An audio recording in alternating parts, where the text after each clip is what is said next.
Voter তালিকাৰ আজি গুৰুত্বপূৰ্ণ আপডেট আহি গ'ল।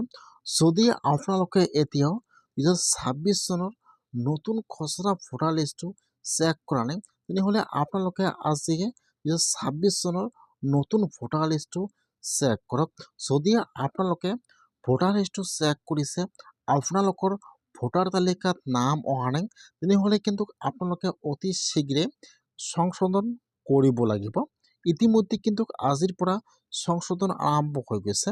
এতিয়া যিসকলৰ ভোটাৰ তালিকাত নাম অহা নাই, এতিয়া সেইসকলে কি কৰিব লাগিব বা কেনেকৈ সংশোধন কৰিব লাগিব, আজি এইটো ভিডিঅ'ত সম্পূৰ্ণ প্ৰচেছ জনাই দিয়া হ'ব।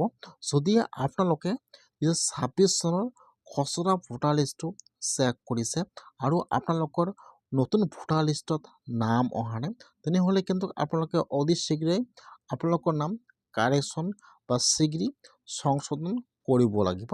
এতিয়া আপোনালোকে কেনেকুৱাকৈ সংশোধন কৰিব আৰু আপোনালোকে কি ডকুমেণ্ট লাগিব আৰু ডকুমেণ্টবোৰ ক'ত জমা দিব লাগিব, আজি এইটো ভিডিঅ'ত সম্পূৰ্ণ প্ৰচেছ ষ্টেপ বাই ষ্টেপ জনাই দিয়া হ'ব। যদি আপোনালোকৰ ভোটাৰ তালিকাত নাম অহা নাই, তেনেহ'লে আপোনালোকে ভিডিঅ'টো সম্পূৰ্ণকৈ চাই ল'ব স্কিপ নকৰাকৈ, নহ'লে কিন্তু আপোনালোকৰ ভোটাৰ তালিকাত নাম অন্তৰ্ভুক্ত নহ'ব, আপোনালোকে ডি ভোটাৰ হ'ব পাৰে। সেইকাৰণে আপোনালোকে ভিডিঅ'টো সম্পূৰ্ণকৈ চাই ল'ব স্কিপ নকৰাকৈ। আৰু যদি আপোনালোকে মোৰ চেনেলত নিউ হয়, মোৰ চেনেলটো ছাবস্ক্ৰাইব কৰি ৰাখি দিব। যদি আপোনালোকে 2026 চনৰ ভোটাৰ লিষ্টটো চেক কৰিছে, আপোনালোকৰ ভোটাৰ লিষ্টত নাম অহা নাই, তেনেহ'লে এতিয়া আপোনালোকে আপোনাৰ নামটো অন্তৰ্ভুক্ত কৰিব লাগিব। কেনেকুৱাকৈ আপোনালোকে আপোনালোকৰ নামটো অন্তৰ্ভুক্ত কৰিব জানি লওক। আপোনালোকে ফাৰ্ষ্ট 26 চনৰ ভোটাৰ লিষ্টটো চেক কৰিব।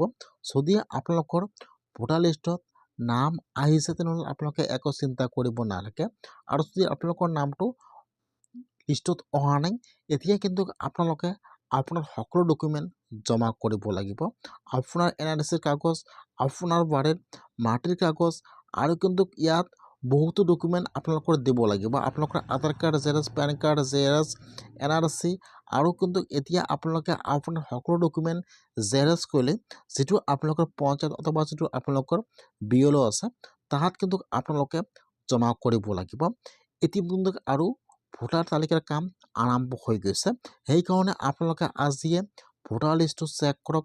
যদি আপোনালোকৰ লিষ্টত নাম অহা নাই, তেনেহ'লে আপোনালোকে অতি সোনকালে আপোনাৰ সকলো ডকুমেণ্ট লৈ যিটো আপোনাৰ পঞ্চায়ত আছে অথবা যিটো আপোনাৰ গাঁৱৰ BLO আছে, তাত যাই আপোনালোকে যোগাযোগ কৰক। ইতিমধ্যে কিন্তু আজিৰ পৰা ভোটাৰ তালিকাৰ কাম আৰম্ভ হৈ গৈছে। যিবিলাকৰ নাম অন্তৰ্ভুক্ত হোৱা নাই, বৰ্তমান কিন্তু সেইগুলো কাম চলি আছে। সেইকাৰণে আপোনালোকে ফাৰ্ষ্ট ভোটাৰ লিষ্টটো চেক কৰক। যদি আপোনালোকৰ নামটো লিষ্টত অহা নাই, তেনেহ'লে আপোনালোকে অতি সোনকালে আপোনাৰ সকলো ডকুমেণ্ট জমা কৰক, নহ'লে কিন্তু আপোনালোকে ডি ভোটাৰ হৈ যাব পাৰে।